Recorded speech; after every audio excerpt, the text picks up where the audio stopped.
Hello and welcome to the Con Couple. I'm Richard, I'm Caroline. and we go to a frankly baffling number of cons this weekend. I would say we've gone to few cons this weekend. Yes, Technically, we could have gone to another con. I tried to work hard to get another one in there. we could potentially have done 4 cons this weekend, but no, we've only done 3. That was our compromise. That's how compromising. Yeah. That's how compromising works in our relationship. Yeah, basically is. Technically, it counts as 4 if you count the academic conference I was at yesterday. Yeah, but we've already agreed you don't want to review that. I really should not review that. I should not mix my professional career into this in any way, shape, or form. Also, if anyone from the American and Philosophical Association is listening and wants me to review one of their conventions, please don't ask me to.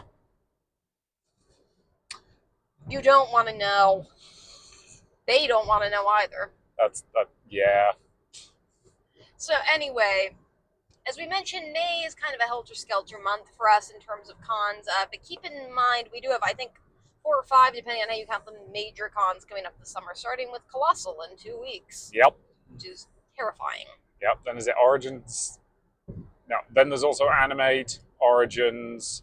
Animate, Origins. It wasn't even really counting Animate. Yeah. Anthrocon, which we just Anthrocon. booked for. Gen Con, We're probably doing Techo, let's be realistic. Yeah. So yeah, it's going to be a busy summer. Very compact summer.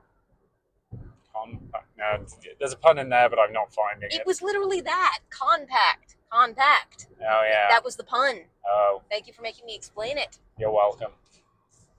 So, yeah. So, next couple weeks are a bit more kind of random in terms of what cons were available in our area.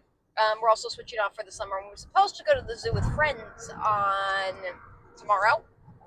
We're recording on Saturday, but you'll probably be hearing this Monday. Yeah. But yeah, on Sunday at noon, we have to book tickets for Gen Con because their system makes no sense. Yay! You'll hear more about that probably later because we're probably going to finish up recording tomorrow. So, yeah. But again, this is not about Gen Con. We will review the Gen Con ticketing system when and if we go to Gen Con. Yeah, we'll see. Yeah. Although I do think that recording a podcast for Colossal Con will be important just because we're going to be one of the few people who actually remember Colossal Con. This is fair and valid. We will be sober the entire weekend, and not many other people will be. Yep. Oh, dear. So we're going to take this in chronological order, or chronicle? Nope. Damn it. Nope. Fine. So yeah, chronological order.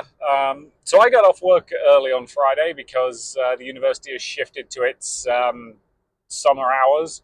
All the undergrads are now away, which means I get out at 2:30 on Fridays, which is very nice. Well, technically, you're supposed to have Fridays off after this week. That was the deal I negotiated back when I took the job, and I'm 95% sure the department head's forgotten about it. So well, it's still what they agreed to do, and you also sort of switched jobs. We're not going to get into that. I got optimized into a different department. It's fine. It's not a university review podcast. Yeah. Mostly it just means I'm losing my nice office and I'm going into the sucky building on campus. But anyway, so the first thing we did was Buckeye, what's it officially called? Pirate? See, this is why you should be appreciative of me, because I'm the one who remembers all the titles and names and stuff like that. Yeah, I do appreciate you, and I love you. It was called Buckeye Pirate Fest. I was so close. You didn't say pirate, which was kind Yes, of the key word. I definitely said pirate. But, yeah. Oh, and before we continue, the usual caveats. The Con Couple podcast is recorded in our car, as you may be able to tell. Although, if we record tomorrow, it might not be in our car, because we don't know what's happening with the Gen Con ticketing system. Yeah. But we do record using hands-free lapel mics, so we're basically just talking to each other while I drive and you push any buttons that need pushing.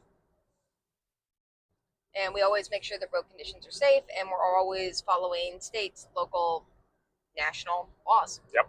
If you listen to our episode from Buckeye Game Fest a couple of weeks ago, you'll know that for that one we actually paused the recording at one point when the rain got bad enough that I did not want to be distracted talking while driving. And it is worth noting that Buckeye Game Fest and Buckeye Pirate Fest are in no way associated with each other and aren't even really in the same location. Yeah. So, cons just come up with similar names a lot of the time. Yeah, I'm assuming Buckeye Game Fest was probably originally closer to Buckeye, but who knows? I've already explained this to you. Buckeye is just like a state thing in Ohio. Everywhere is a Buckeye. Like Oh, the yeah. Ohio State University's mascot is a Buckeye, so it makes sense that something that's near Ohio, or the Ohio State University. Sorry, Ohio State, if I ticked off your gods by referring to include the. It was a big thing. Don't ask.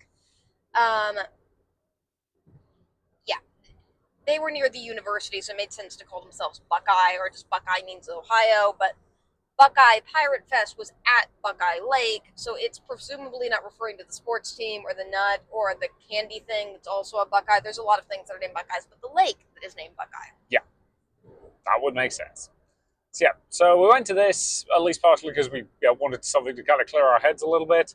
Relatively simple drive for us, about, 40, 50-ish minutes down the highway? Yes. And it was posted in some steampunk forums, because there is kind of a steampunk theming to it a little bit, but it's a bit of an undertone rather than a thing. Yeah, they've got a couple of steampunk booths, and I think a couple of steampunk cons are kind of advertising there, rather than having any, serious lean into steampunk, and that's fine. Like, the pirate crowd and the steampunk crowd do have a certain amount of crossover, because if you've ever read any steampunk work, steampunk pirates definitely probably turned up in it. And this was on a lake, so it makes sense that they would have a pirate thing. Yeah. So this was largely a free event, completely free, largely outdoors, which I hate the outdoors, but for a free event, I get it. Outdoors is probably easier for a free event. Yeah. Again, ultimately, a bunch of different market stalls selling various interesting bits and bobs, and a couple of they were doing a treasure hunt thing that we couldn't quite figure out the details of. So from what I can tell is every booth has a drawing you can enter by going to it. So you go around, you enter the various booths and you can win a prize at booths.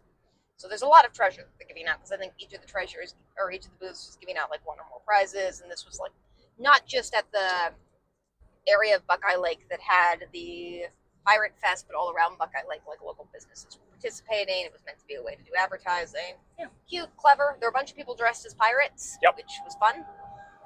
Yeah, a lot of good costuming. We were not particularly in costume because, again, you'd been to an academic conference that morning, and I'd been at work. Yeah. So, including the big staff appreciation lunch. Yeah. And it's kind of hard to turn up in a pirate costume to that without people giving you weird looks. Mm-hmm. And these reviews are going to be a little bit more informal than our normal reviews because we spent less time at the cons, so they're going to be a little bit shorter in terms of their length and depth. More just hey, here's a cool thing in Ohio for you to check out. We didn't spend a terribly long time there. No. Somebody doesn't know how to handle being outdoors for more than 5 seconds. That's you. I don't know how to handle being in a market without just going around it as efficiently as possible, seeing everything and then leaving. Because that's how I always handle shopping. I.e., okay, let's get this done. We want this, we want that, we want that. Let's go, go, go, go, go. I do not know how to shop for fun. Yeah, I'm not great at it either, just because I'm a type of person who likes to buy extremely particular things, so if there's just random stuff, it doesn't tend to interest me as much. But there were a lot of people in costumes dressed as pirates, which was very cute. There was at least 1 or 2 people walking around with actual parrots. Yes, there was. If you just wanted to go to this con to play with animals, which, why wouldn't you? Yep. I think there were 5 or 6 parrots, and they would put the parrots on your shoulder if you asked. Yep. Yeah, a few people got pictures of that. And when we're saying parrots, we're not just talking tiny parakeets. We're talking full-on. There were 2 full-on macaws that were here. I did not realize how big those suckers were until I saw one. It's I saw it, I was like, oh wow, that's a really cool stuffed toy. When it just moved. What the hell? That was really fun.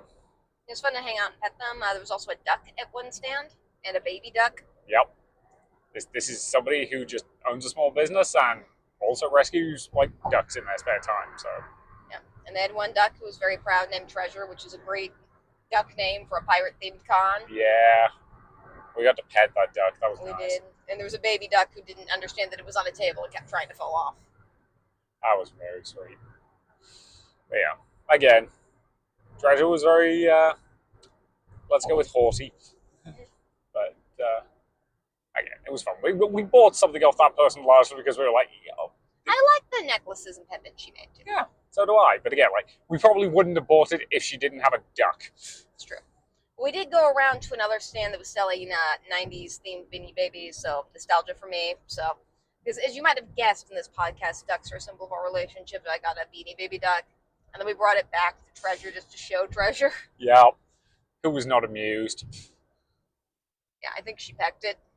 She thought about it. We got some cute pictures with that, and everyone there was very, very nice.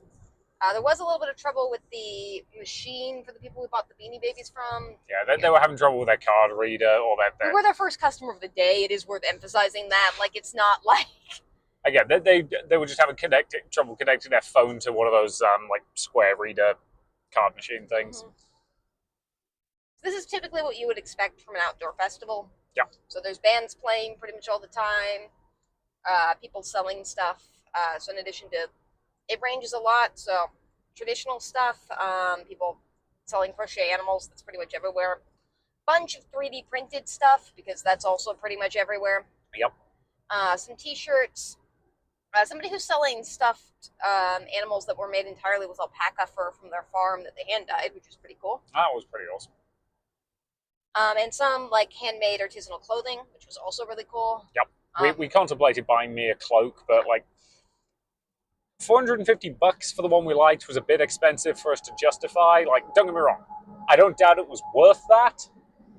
It was just a bit much for us to be able to justify. And I want to emphasize, for artisanal clothing made in America, particularly like longer, more intricate pieces, $300 to $500 is an incredibly reasonable price for the amount of types of stuff they put into that. Absolutely. Like, it was worth that.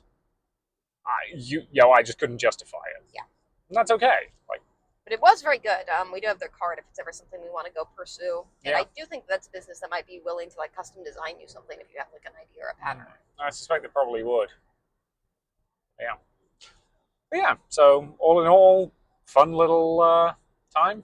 They did have a pirate ship there that's like a caravan type. We've also seen it at Mystics and Marvels, which we'll probably review in late August or early September when that happens again. Yep. Do you want to explain that? So this is it's a guy who goes around, there was at least one guy running it. I suspect it's probably a few people. And it's basically a mobile store selling, like pirate-themed merch and clothing and all that kind of stuff. But it's basically an RV that they've custom modified the outside of, so it looks like a pirate ship. And the most realistic part of it is I did whack my head when we were in there, which, as somebody whose school took a trip down to Hartlepool to see like an actual still existing sailing ship from the golden age of sail. Yeah, I was 14 at the time and I couldn't stand up below deck. So me whacking my head in there was very authentic. For the record, this is not actually on them, and I'm not actually in any way upset about it. I whack my head off things all the time. And also, people were friendly. They talked to us a bunch. Mm-hmm. There were a couple like themed tours you could do, both a steampunk themed tour. I think there's a boat tour, a few other tours. It was a bit unclear where you're supposed to sign up for that. Yes, it was a little vague on information, but yeah. And in fairness, we did not talk to anyone. I'm sure if we'd asked some very nice people at the front what we're supposed to do, they probably would have directed us somewhere. Yes, I suspect they would. We're just socially awkward and don't like talking to people. That's not true at all. Nah. Richard. Nah. Richard. Okay. We love making friends. We do. It's just sometimes hard to go up to people and like talk to them about directional stuff a little bit. Yeah. And I don't think either of us were trying. We weren't. Like, yeah, you and I were both kind of tired yesterday for various reasons. We were. Neither of us slept well. There was a power dip in our house the night before. So this was meant to be kind of a lower key thing that we did. With this and the con we went to today, we were only there a couple hours, and we want to emphasize that doesn't really mean that they're bad cons. They were just cons that worked for us more as like shorter experiences as opposed to like longer experiences. Yeah. But yeah, like, it was a free event. We bought some cute stuff. We had fun. Yeah. And I do think you could make a bigger day of it. They had like a little pirate play area for kids. They had princess and pirate makeovers also for kids. Yeah. I don't think they're exclusively for kids. If you were an adult and wanted a makeover, you probably could get one. Probably. But they're targeted at children. Yeah. They and a bunch of stalls. We got to go to Buckeye Lake, which is a lake kind of in between where we live in Columbus, which is a decent size. Walk around it a little bit, watch some people out on the extremely choppy water, since it was also incredibly windy yesterday. Yeah, it was pretty breezy, which I think did delay their intended start a little bit, just because some of the vendors were having to fight a little bit with their tents. Yeah, because everyone was putting up tents and stuff like that for their goods and services. But at least it wasn't raining. Yeah, we thought it was going to, but it didn't. You got drizzled on a bit on the way back from your academic conference. And as I mentioned, this is going to be a little bit more loosey-goosey. We're probably not going to do like top con moments or anything like that. We're probably just going to kind of loosely mention the stuff that's in Ohio that would be fun. And if you're in Buckeye Lake, I do think this would be fun for you to do for an afternoon. Absolutely. Again, I don't necessarily see this being a thing you go to all weekend, but, Friday afternoon, Friday evening, go, have fun. Yeah. And I will say, if it's something where you want to commit a lot of time to it, if you wanted to literally just make a day of walking around to all the various stops that are doing these like treasure drawings and just enter all of them, not really with the intent to win anything, but just for fun, I think you could have a lot of fun doing that. Do that, go on a couple tours, look for treasure, all of that would be, I think, really cool stuff you could do with this. Yeah. Especially as I think some of the treasure things were like on the lake in some capacity. So I'm assuming they were doing some kind of boat tours or something along that lines. Yeah, I think so. And I will say it is a little bit integrated with the steampunk community insofar as two people who are, I think, starting to run the event definitely are people we've seen at steampunk cons before. Yeah. Yeah, somebody seemed to be like implying that they recognized you, but you weren't sure. It's really, I think we've mentioned this before on the podcast. I see people in costume a lot. I see a lot of people. I'm also just bad at recognizing people generally. It's like the perfect storm of connectivity with stuff with me and cons. Which doesn't mean if you recognize me or him and want to come up and like get a photo or hang out with us or just say hi. We're, again, very personable and like talking to other human beings. Yeah. You should definitely do that. Yeah. We're bad at initiating conversation. We're great once the conversation is actually going. We need to get better at that.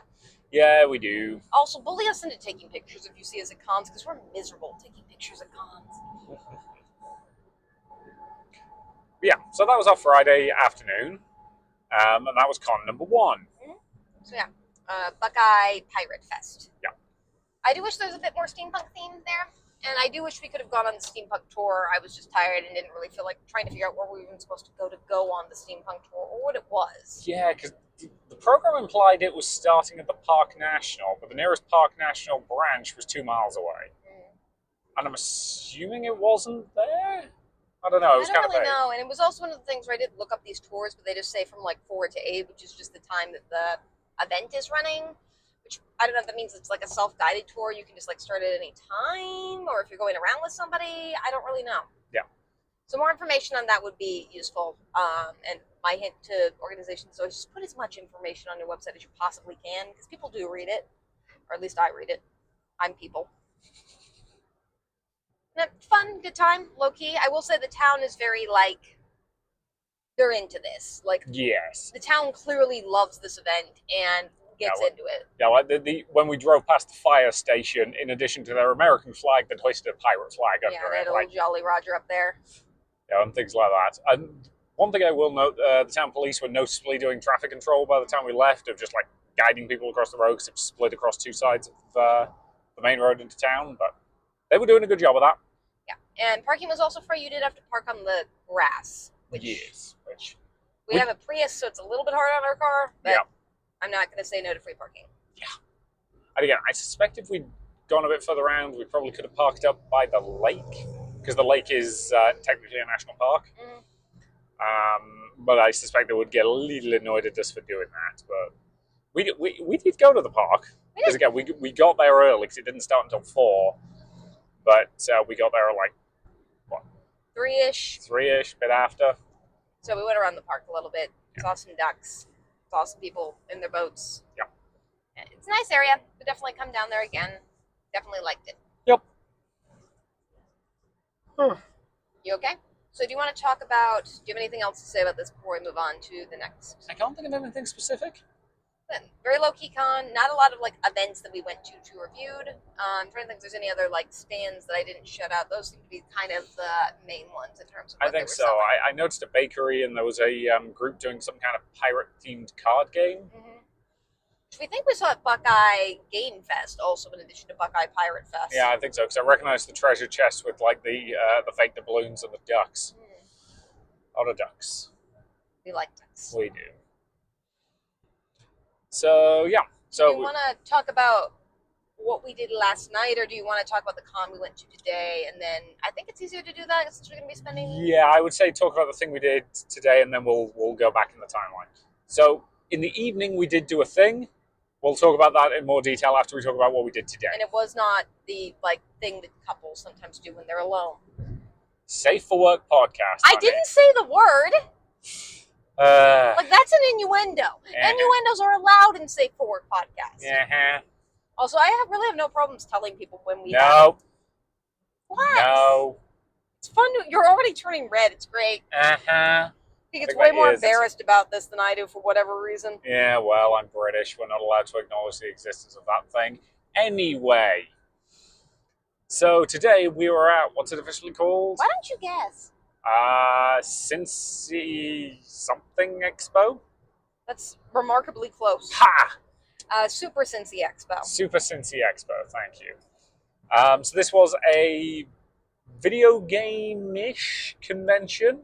Which we don't tend to go to a lot of. No, partially because there aren't as many as you'd think there would be. I mean, I also admit, okay, how would you know, for one thing?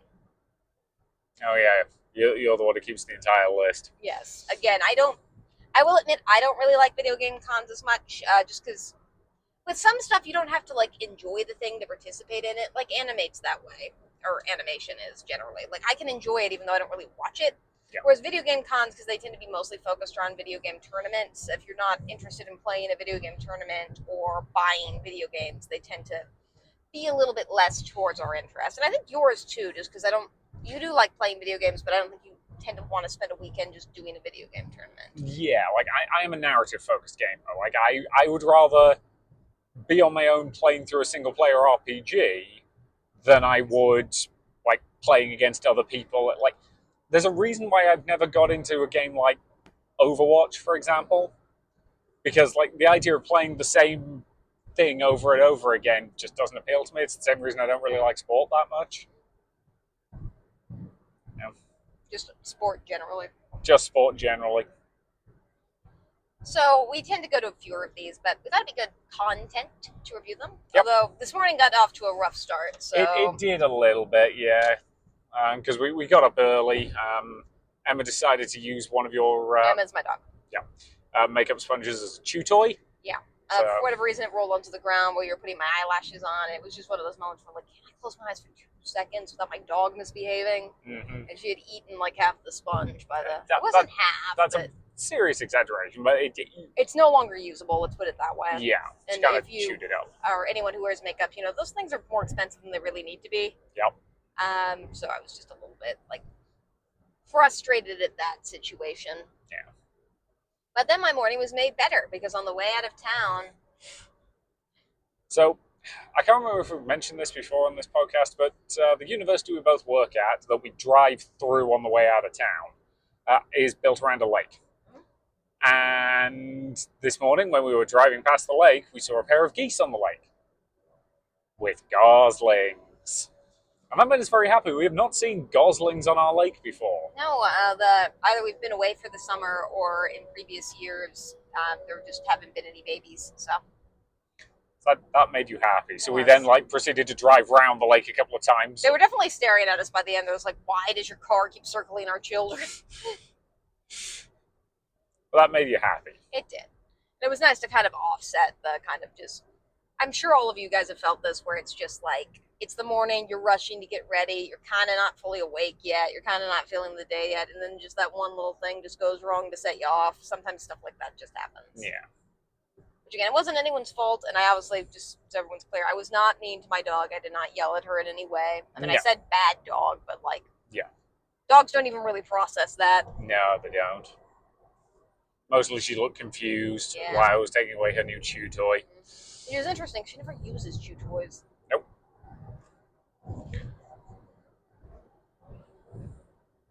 But, yeah. So, again, should we talk briefly about the costumes we're wearing today? Yep.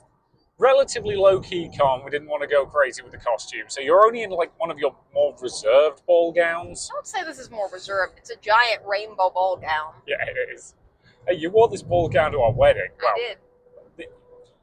So, those of you who've met Caroline in real life will probably not be surprised to know that for her wedding she had 3 different dresses. Mm-hmm. This was dress number 3. This is the one for the reception. She's at the American Sign Museum, which has a lot of neon colors, and I've always...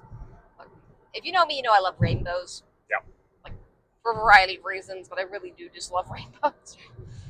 So yeah, this is a kind of rainbow ball gown thing. Yeah. That we've added some checkered flags to. So that if we go to video game based stuff, you are Rainbow Road. Which people got today. I was pleasantly surprised by. And I think it was a good call. Like, people were excited they got it. And yeah, people were really appreciative of cosplay here, which I did not expect. So. Yeah. And I brought the prop I made to go along with this, which is a it's meant to be the traffic light thing that the dude in the cloud. He has an official name. I'm not going to look it up because I Yeah. don't want to. But Yeah, but like it's the traffic light thing that starts the race. I made one of those. Yeah. It doesn't light up or anything, but it's a cute little prop, though. it is. It's not bad for something I roughed up in like an hour. So Super Cinci Expo, as you can expect, is sort of in Cincinnati. So Cincinnati is a city. I don't know if we've mentioned this on the podcast before. It's like both a city and just kind of an area that's like around the city. Yep. And a lot of stuff that happens in Cincinnati doesn't actually happen in Cincinnati. It happens in like Sharonville or Blue Ash or one of the many, many suburbs in Cincinnati. And this was one of those instances. Yeah, this was in the Sharonville Convention Center? Yes. Yeah. It's our first time there. We are expected to be there again this summer just because for once Anime Ohio is not opposite Origins, so we can actually go this summer. Yeah.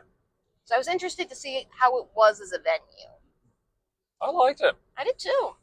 Like, we didn't get a chance to explore all of it because this con was clearly only using, I think, about like a half to a quarter of the space. So I don't know like how their panel rooms would be and stuff like that. Yes, this con was very focused in using, I would say, 2 halls as like their game tournament space and their vendors hall. I suspect if they'd wanted to completely open between those two, they could have. The way they'd set it up was there was like a door at each side, effectively, that I suspect could have been completely removed. Just insofar as like dividing walls that weren't fully in place so that you could get through. Yeah, and one half was a vendor's hall and one half was more of a tournament space. Yeah. Which I think, I don't have any complaints about the way they set this con up. I think it was good for the most part. And yeah, I didn't really know what to expect in terms of numbers. I think it was slightly smaller than I was expecting it to be. Maybe a little, but people seem to be having fun. Yeah. As I mentioned before, we're horrible at guesstimating how many people are in a con space. Yeah, we have no idea. A couple thousand-ish? Is that vaguely? That feels high, but I honestly don't know. I don't know. We did attend today, so this would typically be when we would expect it to be peak con hours. Yeah. Yeah, we got here at about 11:30. Just got Saturday tickets. And again, you had to pre-purchase your tickets online. They did have a QR code at the door, so you could scan your phone and do it that way if you didn't turn up with tickets. Yeah. And at least for us, because we were Saturday, we only got wristbands. Yep. I don't know if they were giving out badges for... They had some badges behind the desk, so I'm assuming if you were a 3-day pass, you probably got a badge. Which, it's fair. And the prices were very reasonable. For 2 days, I think it was $18 for each of us with, like, some fee for, like, using the online system. Yep. So it worked out to be, like... 40-ish bucks. Yeah, somewhere around there for both of us, which is a good price for a day con. Yeah. And I think if you wanted all weekend, it was $25 each. Yeah. So. Which, again, is very, very reasonable. Yeah. For a con of that size, I think it's about the right price. If anything, maybe they're like slightly undervaluing it if you're like a video game convention. Yeah, that's probably fine. And I will say demographics at video game cons do tend to skew primarily white male, as you would expect. But we did see, a variety of other people there as yes. well. And it's not necessarily bad. No, it's just kind of how it is. So yeah, we got in. Picking up the wristbands was pretty simple. Went up to the desk, scanned the QR code, got handed 2 wristbands. Yeah, there were a couple people in line ahead of us. It took like less than 5 minutes, and I'm sure times when you arrived where there was no one ahead of you. So it was really not a very long or difficult system. Yeah. Parking there was free. It was a little bit confusing, but it was free. Yes, there were some signs up that implied that parts of the car park were only for people who were staying at the hotel, because this convention does have an attached hotel. And that if you were not a registered guest of the hotel, they'd tow your car.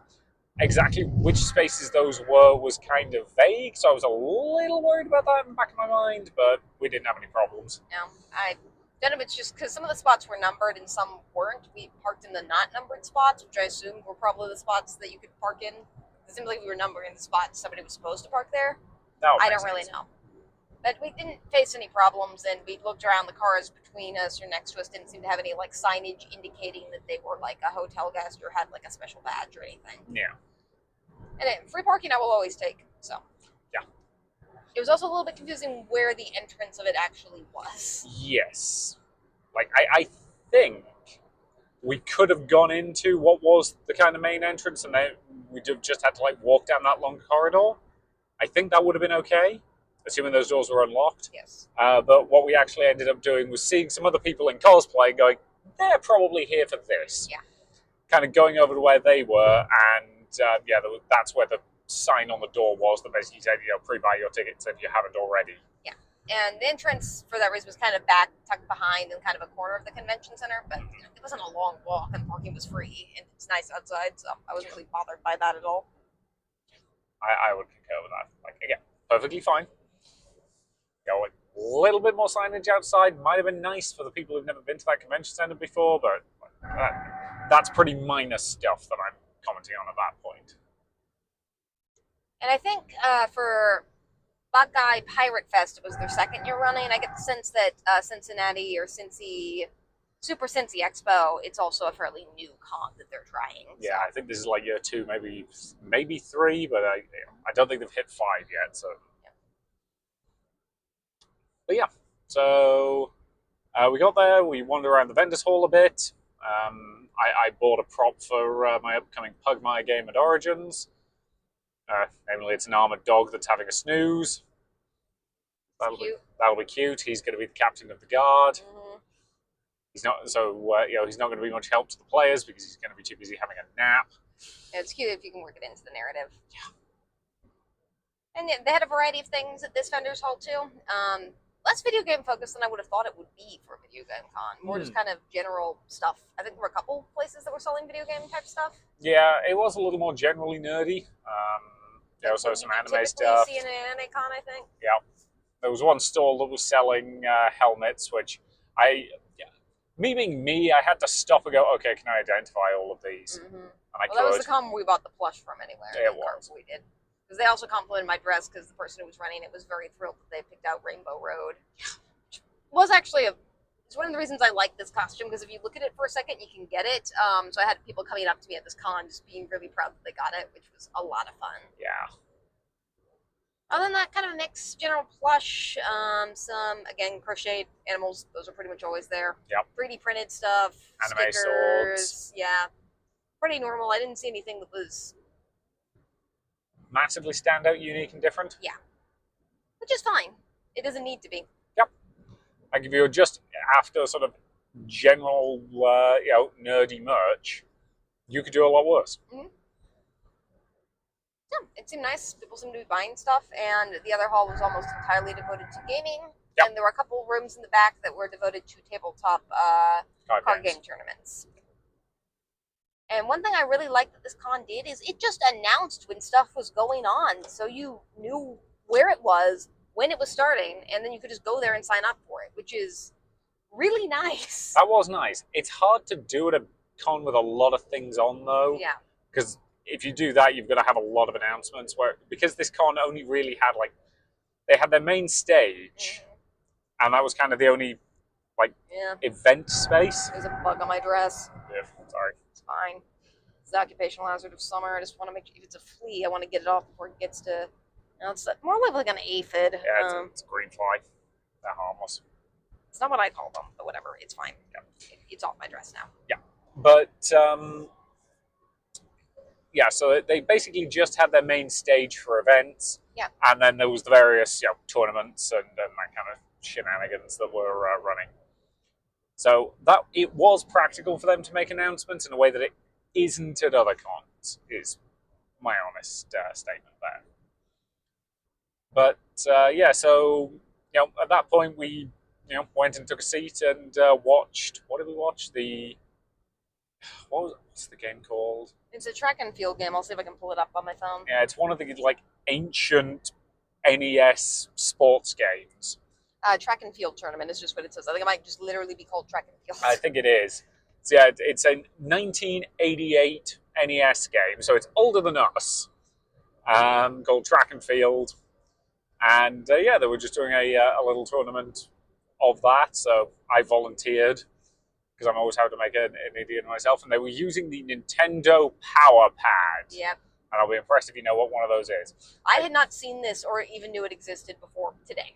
I knew it had existed. I'm fairly confident they stopped making them before we were born. Yep.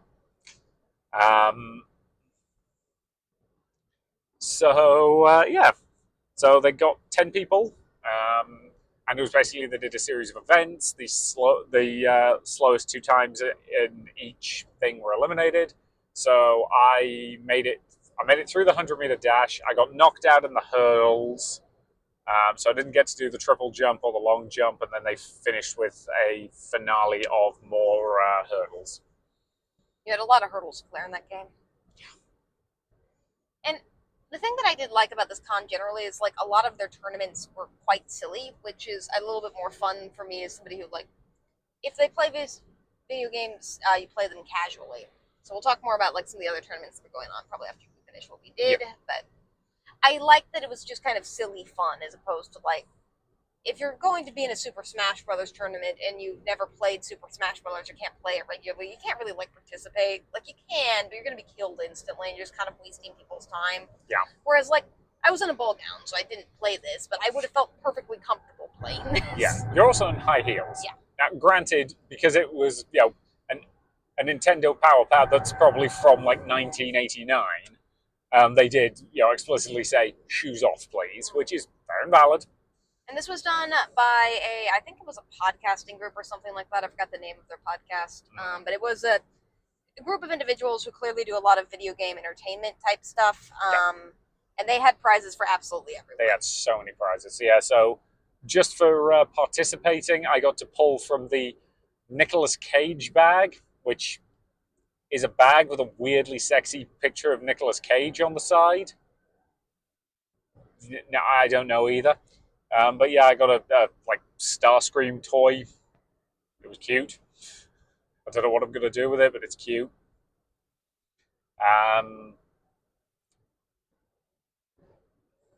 We had these patches that were very cool and well done. Yeah, the patch is actually really cool. Yeah. We'll need to do something with it. Pretty much anyone who got on the stage, because this is where we, to the extent that we spend any time, we mostly just kind of hung out in this area. Everyone who like volunteered to do basically anything walked away with something. Yeah, which I do appreciate. Get out prizes, have fun.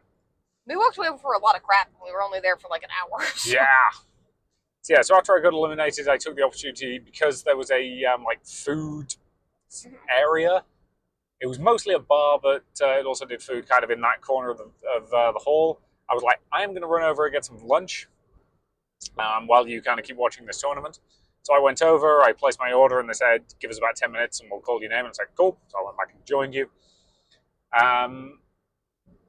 Pretty good chips. And I'm British, so by that I mean potato fries. But I'm pretty sure they got my order wrong. Insofar as I ordered the chicken club, and I'm pretty sure I got the chicken burger. The main difference being the thing I ordered had bacon on it, and the thing I got did not. Like, it was still tasty enough, but a little annoying. Like, not annoying enough for me to actually comment or complain, but...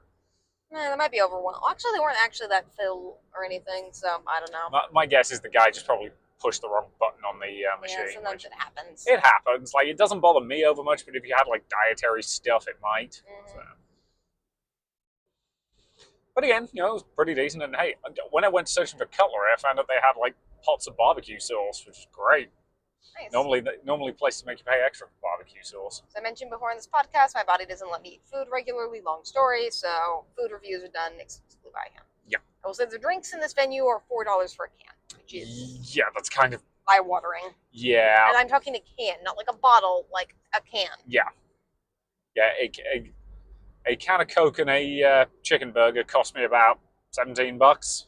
Which for the chicken burger for con pricing is fairly reasonable. Yeah, $12 for a like burger and fries type thing at a con is That's pretty reasonable. pretty normal. $4 for a soda is not. $4 for a can of soda is bonkers.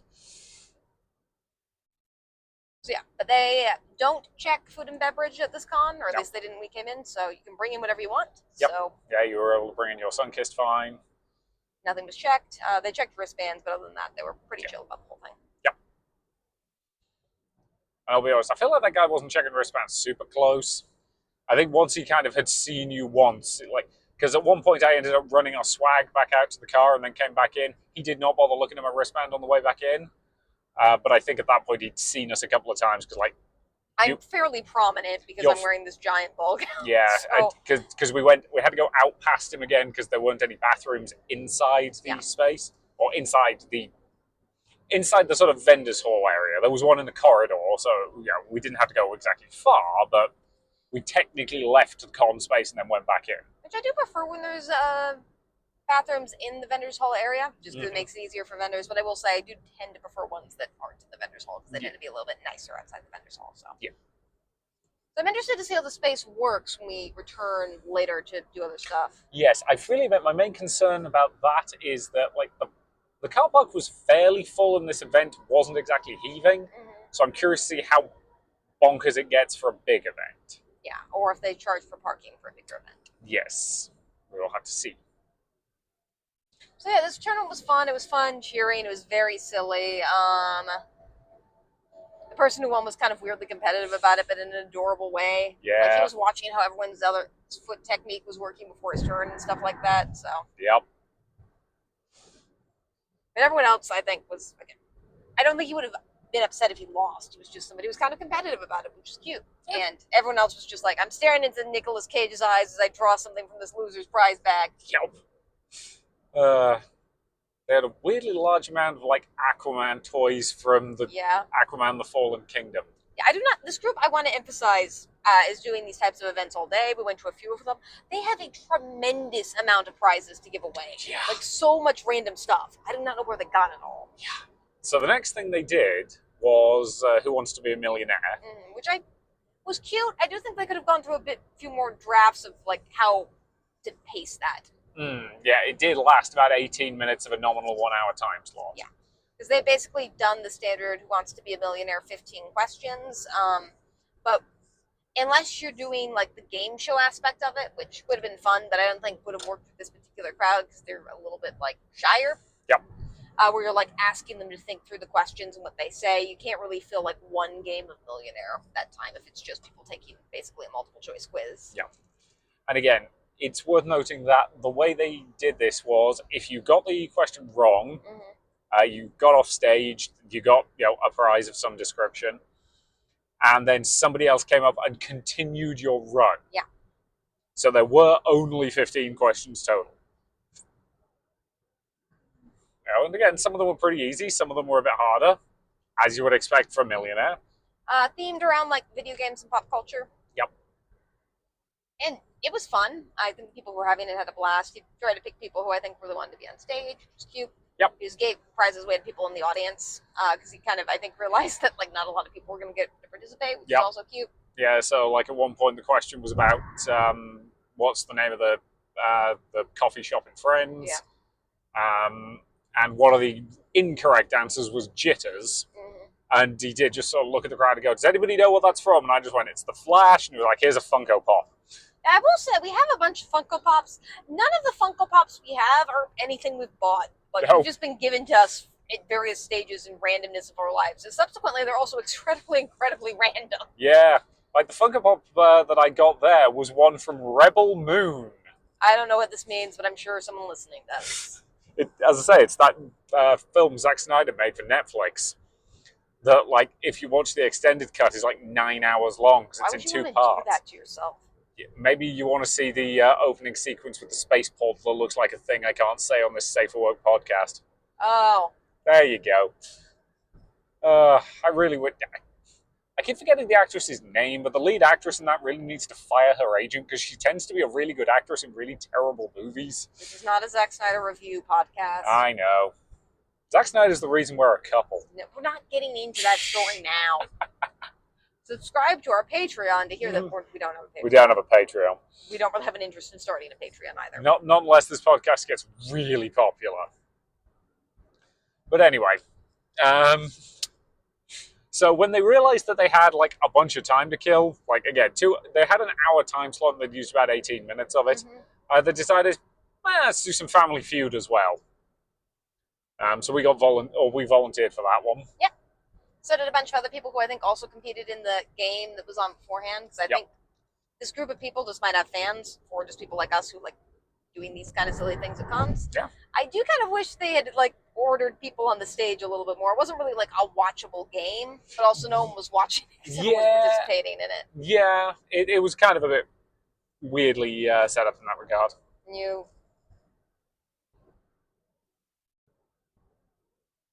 It was still fun. It just might have worked a little bit better if they had a little bit more set up, but that might not be on them. The stage could just be... Yeah, and again, I think doing Family Feud was a little improvised on their part. So they probably didn't have time to like properly set up for it or anything either. Yeah. They did have their two kids who I think were teenagers helping them. Yeah, stagehands. Yeah. Which was cute in its own way. But yeah, so that was, perfectly fun. We ended up winning Family Feud. Thanks to the answer of abuse. The context for that one, the last question was kind of a weird question because it was like, how would you dispose of your spouse, or what were some reasons you would find to dispose of? It was very confusing because like all of the other questions had obviously been like pop culture themed somehow, like what are motivations of a supervillain or something like that, or what does a supervillain want, or but as I said, part of the trouble is everybody on the stage read dispose of to mean kill. Yeah. Like, what are the reasons you would kill your partner? Whereas we think it was intended to mean break up with. You would break up with. Which makes a certain amount of sense. I do think the people who answered the survey probably were also a bit confused between those two interpretations of the...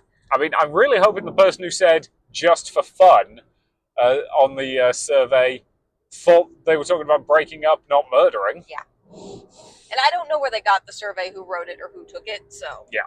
I'm not calling that out for them. Yeah, but we got some more swag. Yeah. So you got a Black Canary Funko Pop, and I got a series of Pez dispensers themed after different US presidents. We're definitely going to make use of that somehow. Yeah, we're going to do something weird with it. Like, again, I cannot emphasize, the swag they were giving away was aggressively random in all the right ways. Like, you had no idea what you were getting if you reached into the bag of random swag. But it was a lot of fun, though. It was. And kind of silly. So we wanted to make this a shorter con, in part because we wanted to attend another con and also do like a bunch of prep stuff at home. So we probably would have hung out if we felt like a longer day and gone to more of those panels. But those panels probably would have they were all kind of similar to that. So. Yeah. Yeah, I think it would have got a little samey if we'd stayed. But again, we had fun. We did. We acquired much swag. So we briefly caught the end of the Mario Party minigames tournament, which was cute. Yep. It's exactly what it sounds like. It was people playing Mario Party minigames. And there were also, again, a lot of just very silly tournaments at this. So they had a weird, like, not NFL Madden, but a very weird, like, 8-bit sports tournament that was on afterwards. Tecmo. Tecmo. Which I overheard. I think you might have been gone for this because you were loading stuff out to the car. Mm-hmm. The people who were really excited about the Tecmo tournament were just like, so we want to get more people to sign up for this, so we've just offered them, want to know if we can just offer them $100 to beat us, and then just kind of just throw it just to get people to show up. And you didn't tell me this? I forgot about it till just now. So yeah. Classic. So I think these were two people who were just excited about playing the game. So this event was run by the same group who was doing Family Feud and stuff like that, and I think they were just people who really wanted to play this game and get people to sign up, so they were just giving away money to let people sign up to play. All power to them. Yeah. So I hope we got enough entrants in that, just to have fun. Other than that, there was a Jackbox Party Pack tournament tonight. Yeah. No idea how that works, but sure. Which, again, if we felt like making this a longer con, we probably would have stayed for just for the roles, basically. Yep. They were also doing Halo tournaments and... the standard fare, Super Smash Brothers. Yeah. but they had a lot of interesting and unique tournaments, which I thought was pretty fun. Like I like it when cons don't just do the serious stuff for video game tournaments. Like I think you should absolutely have the serious video game tournaments for people who want them. But it's also just fun to like, because if I was entering a video game tournament, I obviously with my extremely low level of ability wouldn't expect to win, but I would like to at least be able to like, compete. Well, again, I think the most fun video game tournament we've seen, I cannot for the life remember what con it was at. Dokido. Was that a Dokido? It was a Dokido Winterfest. Ah, okay. The random one. Yeah. It was one of the first things we did just because of the time wall there. Yep. Was just a random video game tournament, insofar as they basically prepped a bunch of different weird games, and then they were picking each round of that tournament out of a hat. Yep. So some of it was like, there was some standard Mario stuff like Kart. Mario That was Kart. fine. There was also a weird game where like you were a whale and trying to like stick your horn. Yeah, or there was like narwhal that you were a narwhal fencing other narwhals with your horn. Yeah. I'm pretty sure Nidhogg was one of the games where you are fighting each other as stick people in order to be the one eaten by the Nidhogg, which is a giant worm thing. It's a very weird game. But again, here's the thing. Half of those games nobody had played before, which meant everybody had the same skill level of not much. Well, it's similar with like the Mario Party mini games tournament. Like you can be a little bit better or worse at Mario Party mini games, but there's a lot of randomness involved to those. Yeah. So I think people were having fun with that. I do wish I had the energy to see how the Jackbox Party Pack tournament would even work, other than just silly fun. Because it's nice to have some tournaments that are just, here's an excuse to play these games, as opposed to here's a bunch of competitive people. Yeah. Which I liked a lot. So. Yep. But yeah. So at that point, I think that's the point where we headed home. Yeah. Because we wanted to talk about the next con, which we'll do in a second. Yeah. But yeah, overall, I had fun at this. I had fun. It was, I think, good value for the money for a cheaper one-day con. I probably wouldn't spend more than one. Like, I think it's definitely like just a Saturday con. Like, I could have spent more time at this con today, and I think not gotten terribly bored. Like, we could have watched the end of the Mario Party tournament and just hung out there for a bit, and then gone back and maybe done some more like Jeopardy and Family Feud, and then maybe done Jackbox to finish up the day. Like, I think that would have been a fun day. Yeah, I think so too. But again, it is a 2.5 hour drive for us. It's a 2.5 hour drive. There was another con we really wanted to support this weekend, and it's just kind of a bit of a helter-skelter weekend. But we did have a lot of fun at this con. We did. So, do we want to get on to talking about the third thing we're doing this weekend? Do we have time before we need to stop? Oh, yeah. Okay. Hang on, I'll tell you for sure once we pass the next mile marker. Well, that's going to be exciting content for our audience. Absolutely. But, I'm pretty sure we've got time, so we'll start talking, and if I realise we don't, then I'll stop you. But anyway. And this is something where we've kind of divided our time this weekend between different cons. We kind of just wanted to showcase that are a little bit smaller and a little bit more out of their way. In part also, I've still got to fix the ticketing stuff for or Gen Con, which I'm not going to talk about on this podcast because that's not what it's about. Anywho, so the next con we're attending is a virtual con, which we attended a little bit last night. We did the kind of sort of opening ceremonies. It was more a debriefing than it was opening ceremonies. Yeah, I would call it a debriefing. I think that's a fair assessment of what it was. And part of a history of absinthe panel. Yeah. Which people keep in mind, people are in different states. So some people might have been drinking absinthe. I assume they were all in states where it was legal or countries where it was legal. Because a virtual con, you could be anywhere. Yep. And we were not drinking absinthe. One of the people in the chat was from Australia. Yeah. Pretty much every, I think, liquor is legal there, I would assume. Actually, no, absinthe was banned in Australia for quite a while. I think it's legal everywhere now. We are not a legal advice podcast. Based on the comments in the chat, it might still be banned in Perth. I have not done any research. That's just what somebody in the chat was saying. I'm not sure if that person in Australia was in Perth. So virtual cons are kind of what they sound like. They're cons that are done typically over Zoom, sometimes Discord. This is kind of a combination of the two. Yep. They probably existed before the pandemic. As you can expect, the pandemic is probably what made them more of a thing. Yeah. Because, couldn't see people in person. And they're not the same as in-person cons. They're just not. They're mostly like Zoom meetings and stuff like that. Like it's it's not quite the same, but you do have to keep in mind that I do think they have their place within the conosphere. Yeah, they are useful for certain situations. And in this context, Context. this particular virtual con is basically a do-over of a con from earlier this year that got kind of horribly screwed over.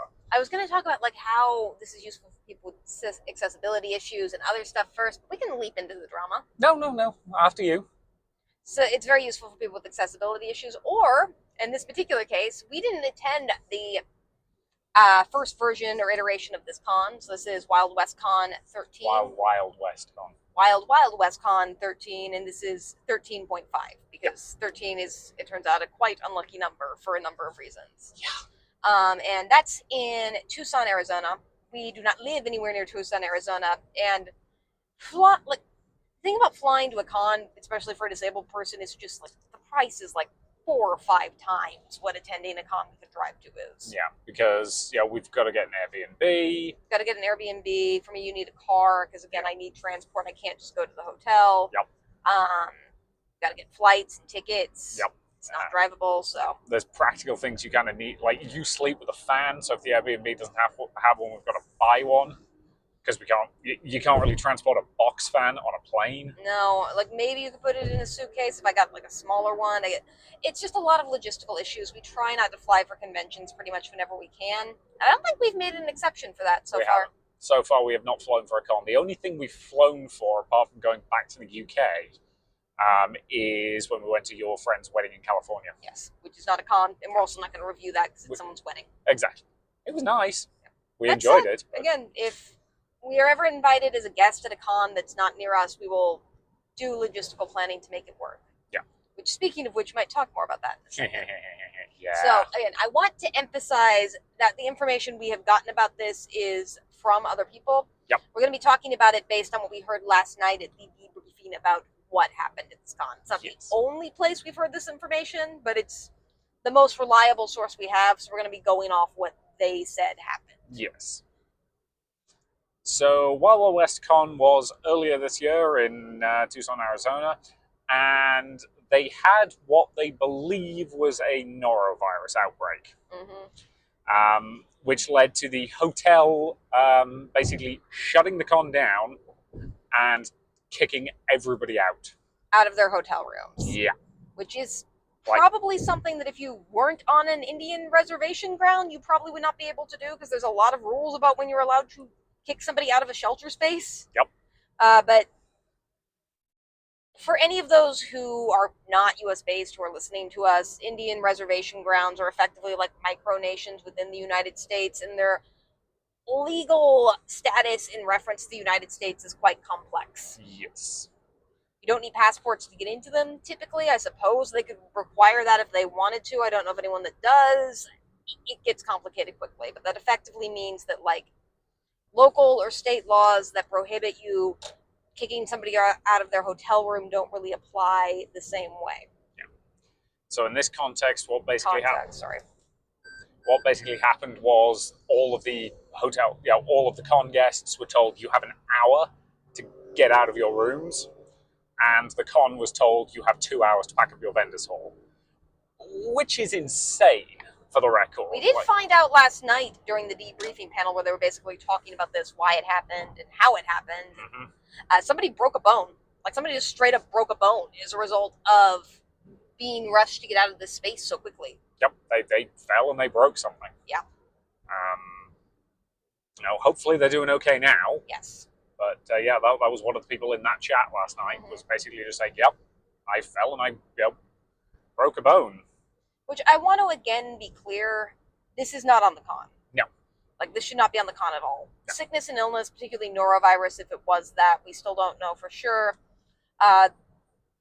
Through the sphere, we know that there was one person who took a test that tested positive for norovirus later, but they also didn't do that immediately after leaving the con. They did it a day later. They did it a couple of days later. So it could have been norovirus they picked up at the con. It could not. Also, keep in mind that food poisoning is a type of norovirus, so it still could have been a type of food poisoning. Yeah. It could have been a number of things. It was likely based on what information people have available contagious. And I don't want to like speak entirely for the con owners who did talk last night because we're not them, and I don't want to like misinterpret what they said. Yep. But they have said publicly before that they did agree with the decision to cut the con or shut the con down because of the potential health and safety risk. The thing they just disagreed with was the time. Yes. Like the fact that they were basically told, get out. Yeah.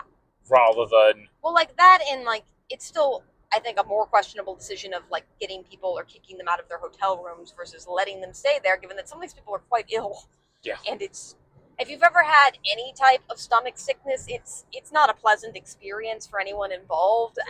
It is not. I've had that happen to me. I have too. I think everyone's probably had it happen once. Like you cannot move any space when that happens. No, like when it happened to me, like I was 19, I think, somewhere in that ballpark, and I was home from university. My parents were in America that week, and I'm not sure if it was food poisoning, if it was like whatever it was, but like, I ended up having to like drag myself to my local GP.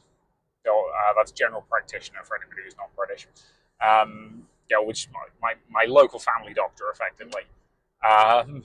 To get a prescription for something, and even like dragging myself to the car, driving like about 1.5 miles, dragging myself into the waiting room, and then over to the pharmacy. Like, I wiped myself out doing that. I cannot imagine if I then had to like load a suitcase and get on the road. Like, a lot of people came from out of state. Yeah. And keep in mind, I don't know exactly when the chairs or the people who own the con got sick, but they did indicate last night that they got sick, which means that they are trying to manage getting people to another hotel, because a lot of them are from out of state, while presumably also being sick and arguing with the hotel. Yeah. Like, shutting down the con is, again, one thing. Like, I can understand that in a circumstance like this. But here's the thing.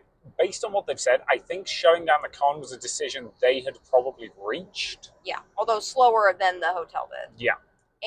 But kicking people who are sick out of their hotel rooms is probably, it's just not safe. No.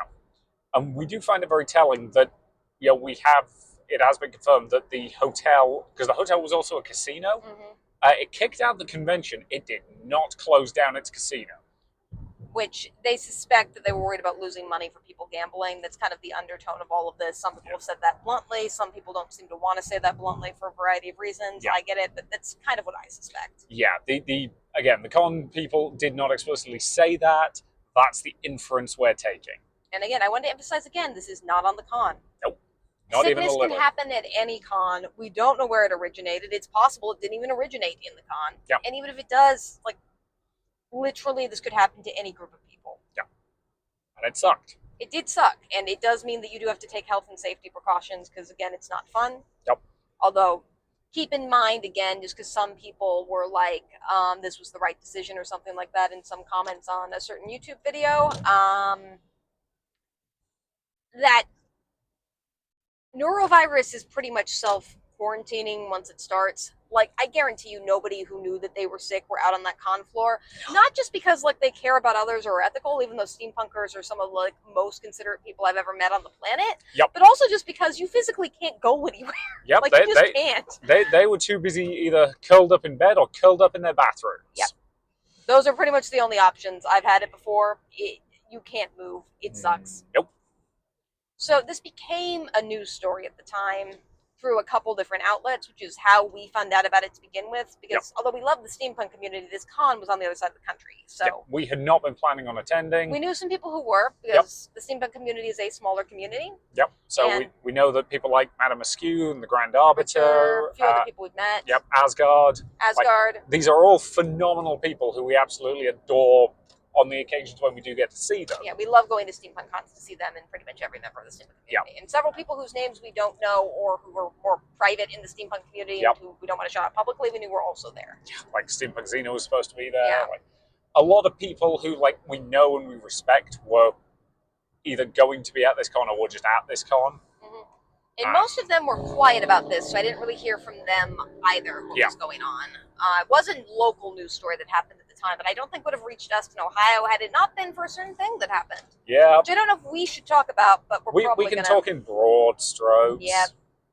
So there's a YouTuber who talks about cosplay stuff. You know, he's kind of in the same general content creation area as we are. We're not going to... Are we saying their name or not? I wasn't going to. Okay, we're not going to, but like... They were invited. You can put the pieces together enough to figure out who this person is quite easily. They were invited to this con as a guest. Let us emphasize that again. The con invited them as a special guest. Yep. And they then proceeded to make a YouTube video that just slagged off the con. And not even for the for the norovirus outbreak. Like they went into this con with an agenda to slag off the steampunk community. As an invited guest. And they're a fairly, like, they're not a big YouTuber, but they have enough of a following, well, big in the sense of like Mr. Beast levels of fame, but they have enough of a following that they're definitely bigger than most people in the steampunk community, if not all. Yeah. And the idea that they were invited as a guest to a small con to make a video about how steampunk is not a good thing or like a good franchise. Yeah, like the opening line described steampunk as a dying fandom, which I'm gonna be honest, I found very insulting. Yeah.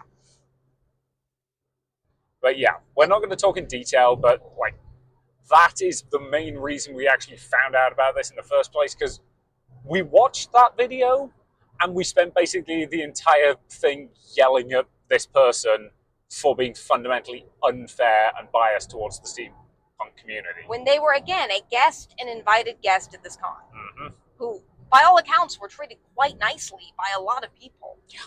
And who were very excited to have them there, and that's just awful. Yeah. And keep in mind, these people already had an awful event happen to them that was not their fault, and then they have to get their representation out to a broader audience be this. Yeah. Not... And what's also frustrating about that is you can, like, make a YouTube video that's still going to get hits, because that was a big enough disaster that people in the, like, YouTube con disaster sphere, which definitely does exist, would be interested in that. But you could definitely tell that story of, like, wow, steampunkers are great and wonderful, and it really...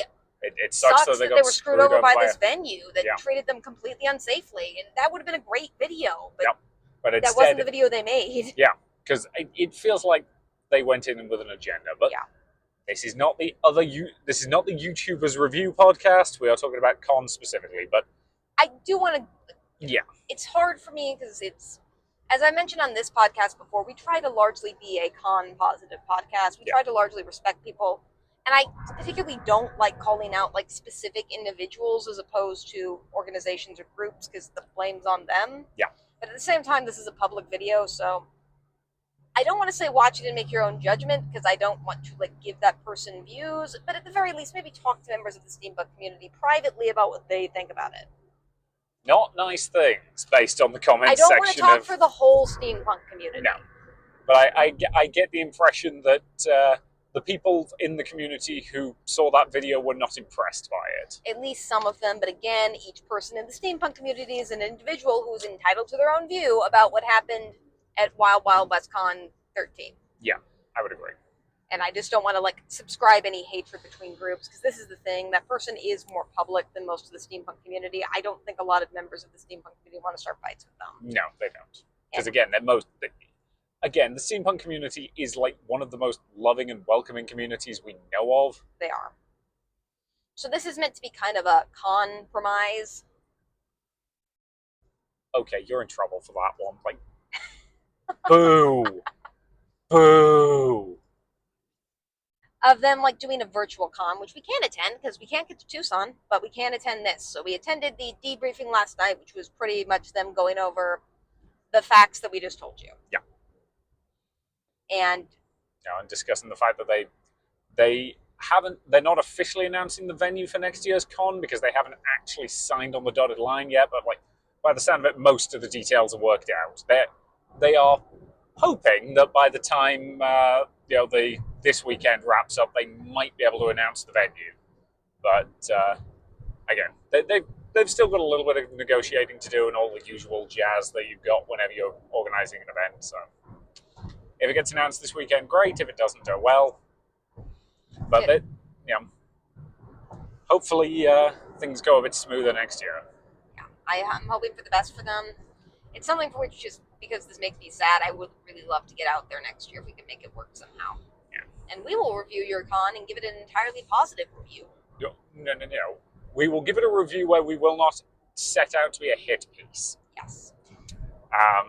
Because again, we are still con critical sometimes of smaller things, but we try to always do that with like love and understanding. Yeah, we try to compliment Sandwich, and again, like we not try to compliment Sandwich in the way that we're like secretly saying that it's bad, but trying to like look at the positives, because what we want this podcast to be is largely giving attention to cons that don't get it a lot. Yeah.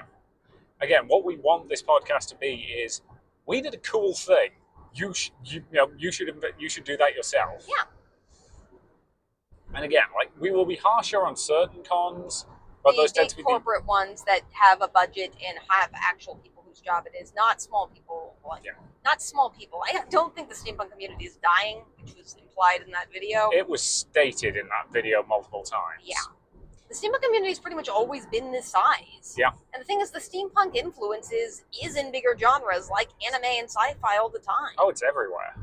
Like, it's something that's not going away and has always been part of something. And it's run by a group of incredibly passionate people who are some of the most lovely people we have ever met on Earth. Yeah. And it's upsetting that this happened to me, and it's upsetting that this community, which is something that wouldn't be on the radar of the people who would have watched this particular video, gets represented to the world in that way. Like, that just makes me really upset. Yeah, I would agree. But yeah, so that's the plan for this afternoon / evening. Mm-hmm. Is we're going to attend a few more of their virtual panels, and we'll probably do some of that tomorrow morning as well, and then the Gen Con scrum starts. Well, the thing about this is it's still on the schedule of Tucson, which is 3 hours behind where we are now. So Yep. It's 12 o'clock there now, and they are also starting stuff late. I think just because probably that made most sense with the time zones. So their first panel for today is just starting now, so we couldn't get to that. We're hoping it's by Madame Biscuit and the Grand Arbiter, who are amazing. Yep. We're hoping to be able to get home in time for their next panel on fashion, which I'm looking forward to. Yeah. Or at least catch part of that, and then probably just hang out with that on in the Yep. background. Maybe say hi to some people we know, and have a good time there. For tomorrow, keep in mind stuff won't start till like 3 tomorrow. Yeah. So I don't know if we're going to catch that depending on what all we're doing tomorrow, but we're definitely going to talk about like some of the stuff they did today. Yep. They're also doing, just to highlight this before we end part 1, and again, like, it's not going to matter to you. It's going to sidle straight into part 2. Yeah, I just want to make sure I don't forget to say stuff. They also have a Discord channel where they're running steampunk games all weekend. So they are. I really hope this is at least somewhat, I'm trying to think, redemption for what happened at the previous con. I want it to go well for I them. want it to go well for them too. So we'll let you know more of our thoughts on that. Yep. Anything else to say? Not at this particular moment. You know, we need to decide whether or not we're going to go shopping on the way home or not. So, yeah. Thank you very much for listening, and we'll see you in a second in part 2. Bye. And we are back. We're back. You turned the mics on, right? Yes, I did. I love you. I love you too. So we've survived the Gen Con ticketing system now. Yep. That was an interesting experience that we will talk about in detail when we go to Gen Con and review them. So this should mostly be a wrap-up. This weekend, again, has been we've gone a lot of places this weekend. Yeah. We are currently driving home from the Cleveland Zoo. We're not going to talk much about that beyond saying we went there to see friends. We had fun. Yes. And this was planned before any of the con stuff was planned, so we also had to negotiate around that. So we've been to a lot of places this weekend. So I think the thing we're going to follow up with today is finishing up our review of Wild Wild West Con, which shouldn't, I think, take too long as a virtual con. No, I think it'll be a relatively straightforward thing to talk about, but I think it's worth talking about. So I will say the nice thing about a virtual con is that you do get people from all over the world, and we legitimately had people from all over the world at this con, from Australia to Alaska, which was pretty cool. That was just the A's. Yeah. But yeah, so we got back at what, a little after 5 yesterday? A little after 5, so that did mean we've missed some paneling. I hope they'll be charitable to us with us kind of attending part of their con this weekend because I really do want to support them. The steampunk community is amazing and wonderful. We will talk about some of the stuff we haven't done too. Yeah. So we got home just in time for at least the back half of Madame Askew's fashion palette review. Hallows Eve edition with Madame Askew and the Grand Arbiter featuring Eve Riot and Charles Mason. Yep. Most of whom we have met before and are amazing people. Yes. I don't think we've met Charles. I think we've met the other three. Yes. I don't think we've met, I believe he. Yes, I do think his pronouns were he, him. Yeah. I do also appreciate that the Grand Arbiters, because this was on Zoom, we could see listed his pronouns as he, him, and sir, which... That's appropriate. Yeah. Very much, if you know him. So this was a fashion review and kind of critique, but the thing I really liked about it was that they didn't critique like actual outfits, they critiqued drawings of outfits, which is way nicer. Because you're not critiquing like an actual person's work, you're critiquing somebody's like kind of amorphous design, and maybe they didn't even intend for that design to, concept sketches, that kind of vibe. Which again also means that you're not facing the barriers of like, how difficult or complex something is to make or how it looks or moves in the real world. So it was very nice, a lot of fun. They had like a silly kind of ranking system. I forget what they called the different levels. Something was a macaroni at some point. It was very cute, very silly. It was very up my alley, and I enjoyed looking at all the different like sketches. Sorry I didn't get there early enough to see where the sketches were exactly from, but I really enjoyed them looking like Bumblebee and butterfly costumes and different, I think, tarot card costumes. It was a lot of fun to look at. And as somebody who's a costumer, really gave me a lot of inspo for pieces and stuff I wanted to try. Yeah. I freely admit I was kind of dipping in and out of that panel just because I was cooking dinner at the same time. Again, not a knock on the panel at all. It's just I was hungry. Yes. And that's kind of the advantage of a virtual con is that, we just had it up on, this was over Zoom, so, I had it on my iPad. I was just casting it to the big TV in the living room. Mm-hmm.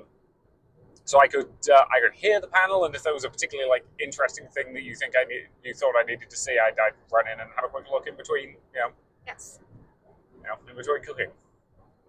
And in between this and the next panel, and most of the panels had 30 minutes breaks, they were running ads and interviews for the vendors at Wild Wild West Con, which is really great because given what we explained about Wild Wild West Con, the vendors probably didn't get to sell as much as they wanted to, so giving them that free advertisement was pretty great. Yeah, I'm glad they did that. Again, I was finishing up dinner at that point. I just heard this weird noise from you, and then I heard our dog growling, and I was like, "What on earth is going on?" Do you want to explain what was going on? So one of the stores, sorry, I'm not a Tucson native, so I'm not going to be able to get the names exactly correct, but it was a local apothecary type store that sold herbs and teas and things like that, and they had a store cat, and I thought the store cat was very cute. Our dog Emma was annoyed that I thought the store cat was very cute. Yeah, she does not like it when we find things other than her cute. Apparently that's a crime. But so that was very, very sweet. What was the next thing? This was the Apocalypse Later Roadshow with Hal C.F. Asto. Yeah. And this was the panel where they were showing a lot of short films, wasn't it? Yeah, this is something that I was really glad to see, because this is probably a panel that if it was at an in-person con, we would probably pass over just because we don't really like watching movies in a room with people. Mm-hmm. But I was really glad to see this. I liked it a lot.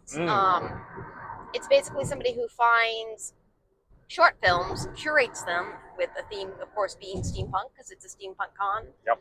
And I love this, because short films, if you're an artist who works in a visual medium like short film, you're going to have a heck of a time getting an audience to watch your productions at all. Yeah. And I really, really love that about the steampunk community, the fact that they try to celebrate creativity and give voice to creative artists. I also like that in the last panel they were talking a little bit about how for costuming, they really view costuming as a creative interpretation of a character as opposed to copying somebody's design. Yep. And I really love that approach to costuming. And here it was an excuse for them to basically show a bunch of incredibly creative and incredibly diverse short films. Oh yeah, we had everything from stop motion claymation, there was some puppetry, there was live action, there was there was one Earth was the one with all of the like really weird dialogue. That was like I know that Hal Afstel, or if you just Google Apocalypse Later Roadshow, does have links to all of these with their titles on his site, so you can definitely look them up and find them later. Yeah. I highly encourage you to just do that because they're all great. Some like had incredibly creative dialogue. One was like over the top, kind of macabre Addams Family take on love. Mm-hmm. There was some stop motion stuff that was amazing, an action piece that was really good, some feminist commentary that I really liked. Yeah, that was great. Like there was just everything in this. It was an hour long, and it honestly felt too short. Yeah, the question I have to ask about the really feminist one though is why on earth is Roger so like? What is it about him? Do you think? I don't know. I feel like Roger just has that gentleman's charm that just makes women and men apparently. And men apparently, yeah. Go weak at the ankles. But yeah, again, if you've seen the short film in question, you'll understand what that particular comment means. And if you've not, you should definitely check it out. Yeah. So I'm really glad we caught this. It definitely makes me want to maybe check out this particular person's curated films at another time. Because again, I don't really like seeing movies at cons, and I was completely won over by this. Again, it's if you're at an in-person con, it feels like a bit of a waste to sit down and watch a movie. And okay, I'm about to get incredibly British on you for a second here. It's fine. Hal is also British.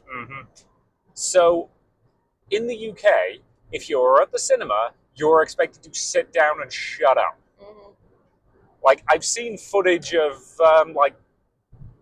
the tail end of Avengers Endgame, where like the hammer gets lifted, and the entire audience like bursts into cheers and rounds of applause. Yeah, no, I saw that film on opening day in the UK, and we were all there was some that was about as expressive as we got, and I understand that for some people, the communal experience of seeing a film like that and having that audience reaction is the appealing part. And you don't really have the opportunity to get that with like steampunk short films or like individual episodes of an anime. So going to a con to experience those things with a group of other people, I can sort of get. Yeah. But it's not something that you and I typically seek out. No, it's not like our. It's mostly just, especially at steampunk cons, there's like a bunch of stuff going on at once. It's like, if you got compliment dueling and tea dueling and teapot races and a bunch of other stuff up against each other, it's a little bit harder to choose this event. But again, if I need a more down event to just kind of relax in the back of, I definitely would check this out again. Yeah. And again, I want to clarify, this is not a knock on the short films at all. They were fantastic. They were. I'm somebody who has trouble watching TV. It's a really long story. I don't watch it. It's very hard for me to engage with it generally. And anytime I am watching any type of video-based content, I have to be doing something else. I can't just be watching it. Which actually made this quite convenient to do in my own house because I could do that. Like I wasn't being rude because no one could see me. And I was still watching, but it was a little bit more relaxing and easier for me to kind of pay attention. But it meant you could also work on like we're not talking about the Gen Con spreadsheet. The Gen Con backup spreadsheet. But no, like this was really, really great. I'm very glad they did this. And in all honesty, this worked really well for a virtual con because we were all sitting at home staring at screens anyway. So yeah, like I really enjoyed quite a few of those short films. I did too. So after that, we had Steampunk Authors Q&A. I apologize if I'm going to mispronounce your name. Karen Carlisle, Jeremy Reynolds, and David Lee Summers. So this is what it sounds like. It's a steampunk Q&A with authors who wrote books. I did not look up any of the book titles, but you should definitely check them out because they seem like very interesting authors. Yeah. Again, fairly basic as panels go, but you quite often find these at steampunk cons.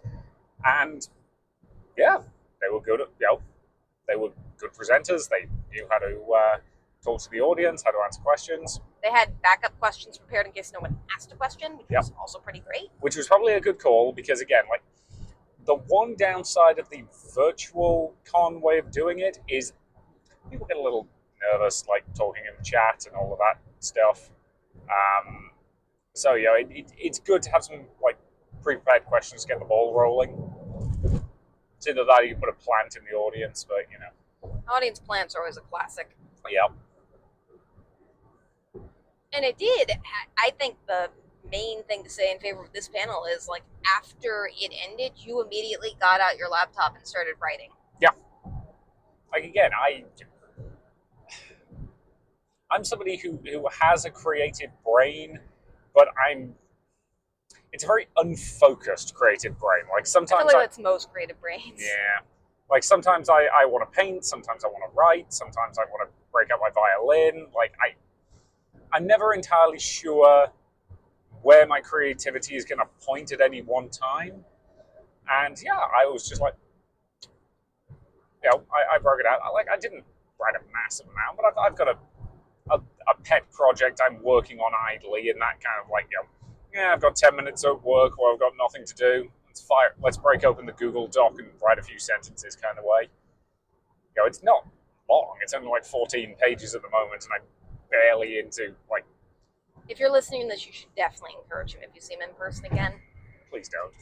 But like, you know, again, it probably sucks because I'm not that good a writer, but it's nice sometimes to just kind of do that. Writing doesn't always have to result in a finished product. Like, yeah. That's always the goal and the dream, but maybe it's not. Maybe you just do it for fun or because you like it. We don't need to capitalize everything. This is true. But, you know, if you ever feel at a place where you want to share it, the nice thing about steampunk as a community is it's so welcoming for that. Oh yeah, like I'm part of at least one like steampunk Discord group where I'm pretty confident if I said, hey, I've written a thing, if people are prepared to read it and give me like, you know, honest criticism, I'd appreciate it. I'm pretty sure I'd get at least a couple of people say sure. So yeah, that was a really great panel. And this is, again, a panel where the authors were from, I think, Australia, Alaska. I don't remember where the third person was from, but like they were making the time to go to this panel. Yeah. And I also do want to shout out the host, whose name I do have, because I do have the schedule pulled up, as you can tell. Jason and Dina Drotman, I think is how you pronounce that. They're the, I think, con host and runners. I don't know what their official title is in terms of like con ownership, but they're the people in charge. Yep. They made this event run smoothly. Yeah, like it's been going great. Yeah. For a variety of different things. Yeah, like, you know, a couple of minor technical hiccups, you know, during like the handovers to the next panel, but they were there to talk them through it, and it went pretty great. And if you're not familiar with Zoom, that's inevitable. They were really great at the time. Like again, they've been doing a very good job of this. And again, it's the thing I love about the steampunk community is the passion. Mm-hmm. This is a thing that they love. They want to share it with other people, and they are willing to put in the work and do it however they can. Yeah. And I love that for them.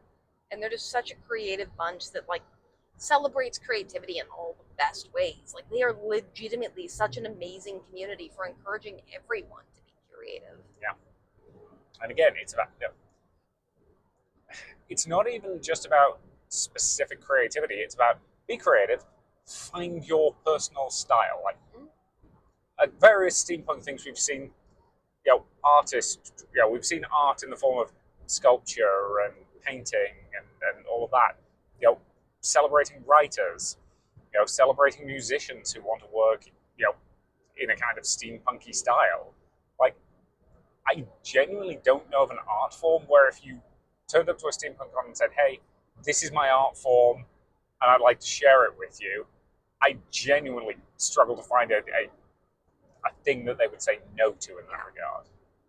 Because they just want to encourage that creativity and that shared spirit of,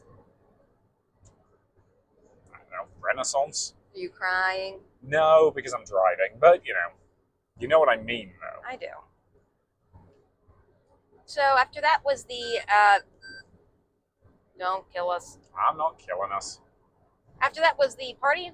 We kind of left pretty early. It was starting, there were some conversations getting going, which was pretty cool at the time, but we just, keep in mind that 6:30 their time is 9:30 our time, which was when the party was scheduled to end. And we were at different events. We were running around all weekend, and we still were dealing with Gen Con scheduling nightmare stuff. So we didn't really stay for that, which is a shame because, again, I love the steampunk community and would hang out. But mostly that was just it was it was getting late for us. We needed a night's rest. We're insane and have done 3 cons in one weekend. Other than that, there was a very dedicated group of GMs, so we didn't go to any of these events, but there was basically tabletop games going on all night. It looked like they were fairly well attended because I am in the Discord chat for that, just because I joined it. There were like 8 or 9 people there at any given time. Yep. Done by Dungeons and Dad Jokes, which is a great name for a DM group. That's pretty solid, yeah. And I think a couple other GMs as well. But again, I don't know how much they want their names out there. So. Yep.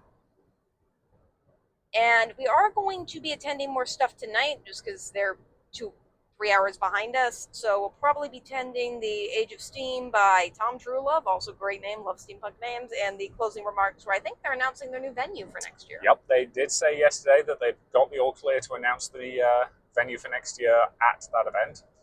I don't think we're planning on talking about those events on the podcast.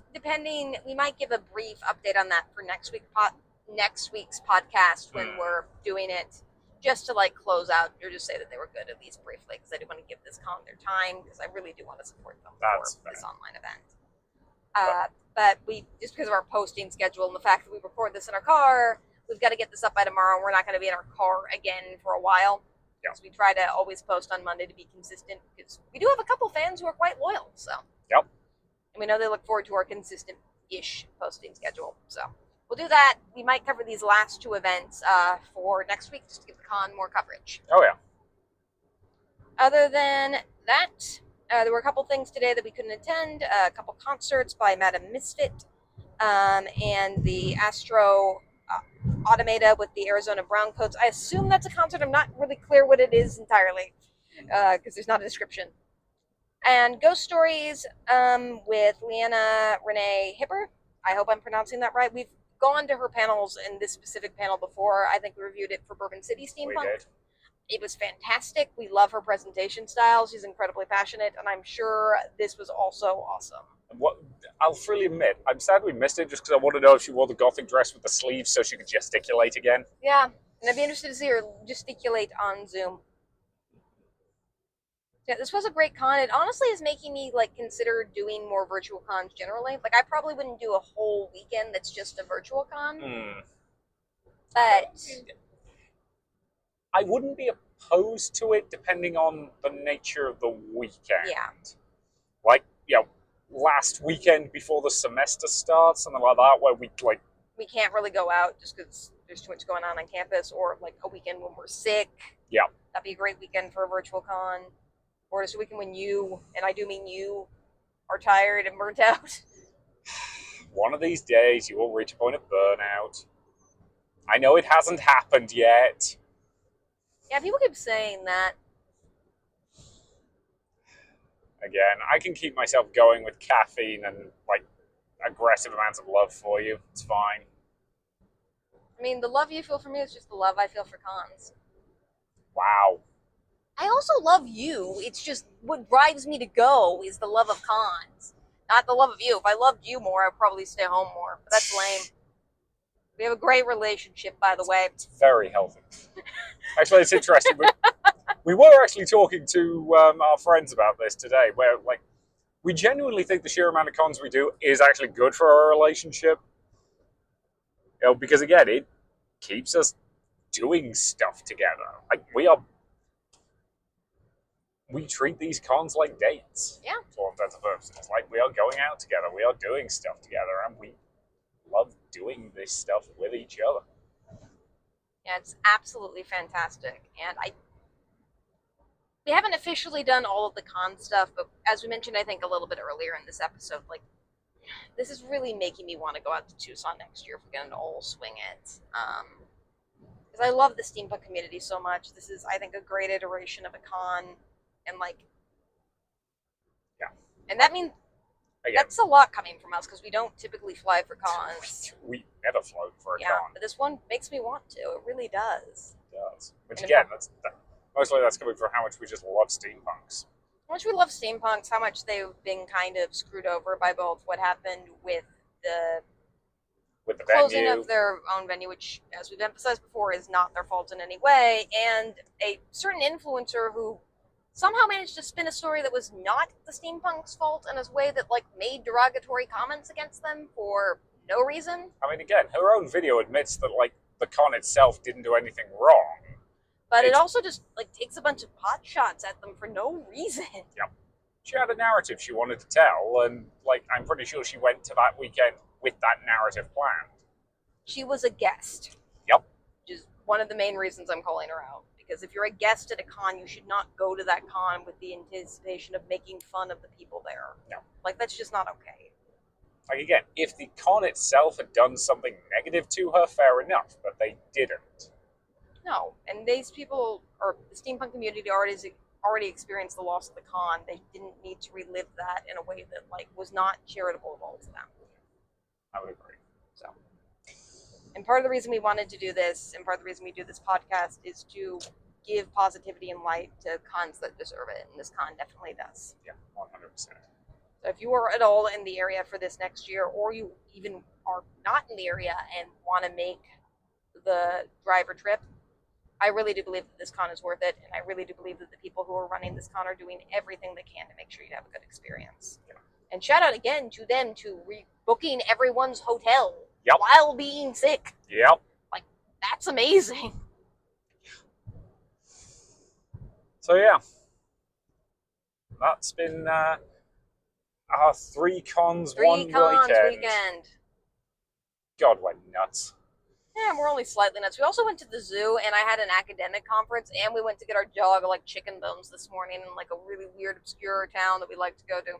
Yeah, I mean, it's only half an hour away. It's just very back roads. Yeah, it's back roads. Like, there is a way to get there that's all highway driving. It's just, it's an hour as opposed to half an hour. So next weekend I might also see if we can do 3 cons. Oh God. She's probably not kidding, ladies and gentlemen and others. Like, oh God. You shouldn't refer to the other people as others. Yeah, this is true. Non-binary. Ladies, gentlemen, and people of more interesting genders. Friends beyond the binary. Let's go with that. But yeah. It's been an interesting weekend. It is. So we'll enjoy the rest of Wild Wild West Con when we get back. Yep. In a chill kind of environment. Sounds like a plan. We've got pizza to eat. And a dog to cuddle. Yep.